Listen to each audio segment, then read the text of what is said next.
এখন বাংলাদেশে বহু বছর পর প্রকৃত গণতন্ত্রের স্বাদ পেয়েছি আমরা। বহু বছর পর একটা সুষ্ঠু নির্বাচন এই গত 12ই ফেব্রুয়ারি তারিখে আপনারা দেখেছেন। অনেক কষ্ট আপনারা সবাই করেছেন।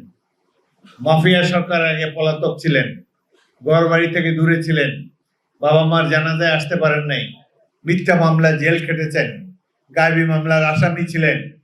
অনেক ত্যাগ তিতিক্ষার পর বিএনপি রাষ্ট্র ক্ষমতায় এসেছে। 16-17 বছর তো বাড়ি ঘরেই আসতে পারেন নাই, সেই জায়গায় এখন মুক্ত নাগরিক হিসেবে ঘুরে বেড়াচ্ছেন। আমরা কারো প্রতি কোনো প্রতিহিংসা পরায়ণ হব না। আওয়ামী লীগ অনেক অত্যাচার, নিপীড়ন, জোর জুলুম, খুন গুম সবকিছু করেছে, কিন্তু আমরা এর প্রতিশোধ নেব না, কারণ এটা জিয়াউর রহমানের দল।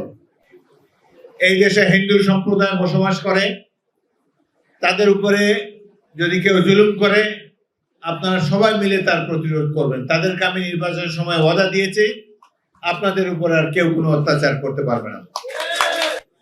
ভোলা বরিশাল সেতু এটা অত্যন্ত প্রয়োজন, ভোলাবাসীর প্রাণের দাবি। এটা আমরা বাস্তবায়ন করার জন্য চেষ্টা করবো নিশ্চয়ই।